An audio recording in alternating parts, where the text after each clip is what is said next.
अशक्य ही शक्य करतील स्वामी. श्री स्वामी समर्थ सगळ्यांना. मी वैष्णवी आपल्या चॅनलमध्ये तुमच्या सर्वांचं मनापासून स्वागत करते.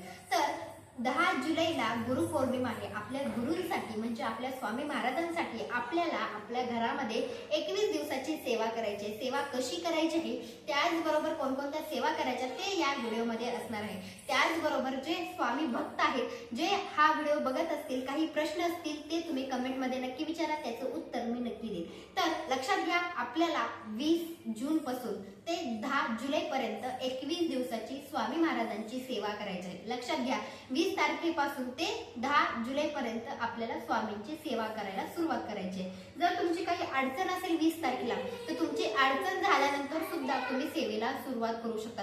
असं नाहीये की बाबा 20 तारखेला सुरुवात केली की तुमची 21 दिवसाची सेवा पूर्ण होऊ शकते. पण खूप जणांचं काय असतं, काहीतरी अडचण असते, तुम्ही कुठेतरी गावाला असतील किंवा तुमच्या घरामध्ये मासिक धर्म आलेला असेल तुम्हाला, किंवा तुमच्या घरामध्ये सुतक पडलं असेल, किंवा काहीतरी अशी अडचण आहे ज्यामुळे तुम्हाला स्वामींची सेवा करणं शक्य नाही, तर तुमची अडचण झाल्यानंतर तुम्ही सेवेला सुरुवात करू शकता. हे खूप महत्वाचं आहे. तर तुम्हाला जर अडचण असेल 20 तारखेला, तर तुमची अडचण झाल्यानंतर तुम्ही सेवा करून घेऊ शकता किंवा सेवेला सुरुवात करू शकता. ती आपल्या गुरुपौर्णिमेपर्यंत म्हणजे 10 जुलैपर्यंत तुम्हाला सेवा करायची आहे. आणि जर तुम्हाला असं वाटतं की मला 21 दिवसाची सेवा करायची आहे, आता खूप तुम्हाला लेडीज म्हणजे ज्या महिला आहेत त्यांची मासिक धर्म, ज्यांची अडचण निघून गेली असेल त्यांची सेवा 10 जुलैपर्यंत होऊ शकते. पण ज्यांची अडचण येणार असेल त्यांनी अडचण झाल्यानंतर सुद्धा तुम्ही सेवेला सुरुवात करू शकता. 4 दिवस झाले की 5व्या दिवशी तुम्ही सेवेला सुरुवात करू शकता.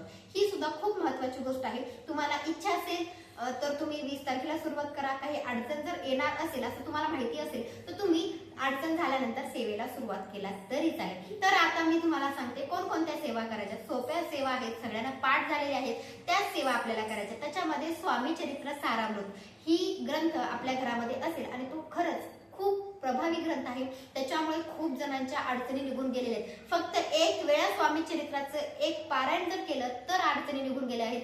जर आपण सतत स्वामी चरित्र वाचन केलं तर आपल्या अडचणी राहणार आहेत. हे लक्षात घेऊन आपल्याला स्वामी चरित्र सारामृताचं एक पारायण म्हणजे एक पारायण करून बघायचं आहे. म्हणजे त्याच्यात जेवढी शक्ती आहे, म्हणजे स्वामी चरित्र सारामृताचं एक पारायण केल्यानंतर आपल्याला त्याच्यातून काहीतरी भेटणार आहे. त्याचबरोबर आपल्या अडचणी निघून जाणार आहेत. जर आपण 21 पारायण केल्यानंतर आपल्याला किती प्रभाव पडेल हे आपल्याला लक्षात घ्यायचं आहे. तुमची कोणतीही अडचण असेल, लक्षात घ्या, कोणतीही अडचण असेल तर तुम्ही ही सेवा 21 दिवसाची सेवा करून बघा. त्याचा अनुभव तुम्ही नक्की घ्या. काही प्रश्न असतील तर कमेंटमध्ये नक्की विचारायला विसरू नका. त्याचबरोबर सेवा कशी करायची, कुठे करायची असाही प्रश्न खूप जणांचा असतो. तर लक्षात घ्या, तुम्ही तुमच्या घरामध्ये करू शकता सेवा. तुम्ही स्वामी केंद्रामध्ये, जवळ तुमच्या स्वामी केंद्रात मठ असेल तर तुम्ही मठामध्ये जाऊन सेवा करू शकता. तुम्ही घरामध्ये करा, मठामध्ये करा. तुम्ही दुसऱ्या नातेवाईकापाशी राहत असाल तर तुम्ही त्यांच्या घरी सुद्धा सेवा करू शकता. आपण कुठेही सेवा करू शकतो. पण जर तुम्ही संकल्प केला तर तो संकल्प एकाच ठिकाणी तुम्हाला 21 दिवस पूर्ण करायचा आहे. तुम्ही पहिल्या दिवशी संकल्प करायचा. लक्षात घ्या, पहिल्या दिवशी संकल्प करायचा आणि 21 दिवस सेवा पूर्ण करून घ्यायची आहे. ही सुद्धा खूप महत्वाची गोष्ट आहे. त्यानंतर तुम्हाला कुठेही तुम्ही सेवा केला तरी चालेल. संकल्प जर केला तर तुम्हाला त्याच ठिकाणी त्याच जागेवर सेवा करायची आहे. जर तुमची काही अडचण असेल तर अडचण झाल्यानंतर तुम्ही सेवेला सुरुवात करू शकता. काही प्रॉब्लेम नाही. असं काही नाहीये की बाबा अडचण आली आणि आपण पहिल्यापासून सेवेला सुरुवात करावी, असं काही नाही. तुमचे 1-2 दिवस झाले सेवेचे, तिसऱ्या दिवशी अडचण आली तर तुम्ही तुमची अडचण झाल्यानंतर तिसऱ्या दिवसापासून सुरुवात करू शकता. ही सुद्धा खूप महत्वाची गोष्ट आहे. तुम्हाला समजत असेल की माझं काय म्हणणं आहे. काही प्रश्न असेल तर खरंच तुम्ही कमेंटमध्ये विचारा, त्याचं उत्तर नक्की देईल. आता कोणकोणत्या सेवा करायच्या ते मी तुम्हाला सांगते. पहिली गोष्ट, स्वामी चरित्र सारामृताचं एक पारायण, 1 अध्याय ते 21 अध्याय आपल्याला एका बैठकीमध्ये वाचन करायचे. तुमचं बाळ असेल किंवा तुम्हाला एका बैठकीमध्ये पारायण करणं शक्य नाही तर तुम्हाला उठू शकता. असं नाहीये की तुम्ही न उठता एकाच ठिकाणी सेवा करावं असं काही नाही. तुम्हाला जमत असेल तर एका बैठकीमध्ये करा. काही अडचण आली तर तुम्ही उठू शकता. जर ज्यांना बसून करणं होतं त्यांनी खुर्चीचा वापर करू शकता. तुम्ही जिथं बसाल तिथं तुम्हाला स्वामी चरित्र सारामृताचं पारायण करायचं आहे. त्याचबरोबर पूजा मांडणी करायची गरज आहे की नाही असा सुद्धा प्रश्न असतो. तर तुम्हाला पूजा मांडणी करायची गरज नाही. आपल्या घरामध्ये स्वामी महाराजांचा फोटो असेल किंवा मूर्ती असेल त्यांच्या समोर आपल्याला बसायचं आहे. खाली आसन घ्यायचं आहे, एक चौरंग घ्यायचं आहे किंवा एक पाठ घ्यायचा आहे. त्याच्यावर तिथे वस्त्र टाकायचं, लाल टाका, पिवळ्या रंगाचं टाका, त्याच्यावर स्वामी चरित्र सारामृत ठेवायचं आहे आणि पारायण म्हणजे सेवा करायला सुरुवात करायची. अशा सोप्या पद्धतीने पूजा मांडणी नाही, वेगळी नाही केली तरी चालेल. त्यानंतर दुसरी सेवा आहे तारक मंत्र. तारक मंत्र तर तुम्हाला सगळ्यांनाच माहिती आहे. निशंक होई रे मना, निर्भय होई रे मना, प्रचंड स्वामी बळ पाठीशी नित्य आहे रे मना. ही जी तारक मंत्र आहे तो तारक मंत्र तुम्हाला 11 वेळा म्हणायचा आहे. ही एक दुसरी सेवा. आणि तिसरी सेवा आहे ती म्हणजे 11 माळी जप.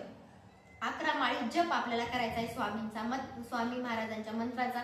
श्री स्वामी समर्थ, श्री स्वामी समर्थ या मंत्राचा जप आपल्याला 11 माळी करायचा आहे. तुम्हाला माळेवर शक्य नसेल तर तुम्ही एखादी उदबत्ती लावून देऊ शकता आणि जप करू शकता. अशा पद्धतीने ह्या 3 सेवा तुम्हाला करायच्या.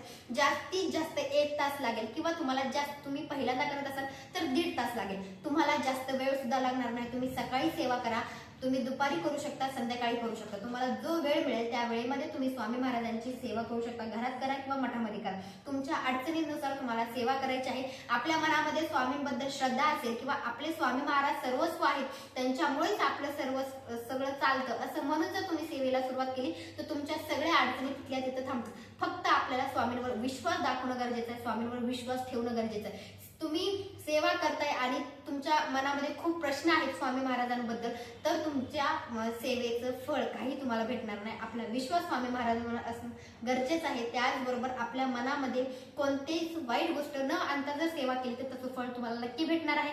काही प्रश्न असतील तर कमेंटमध्ये विचारायला विसरू नका. त्याचबरोबर पहिल्या दिवशी संकल्प करायचा आहे. 21 दिवस सेवा करा तुम्ही, 20 जून पासून ते 10 जुलै पर्यंत.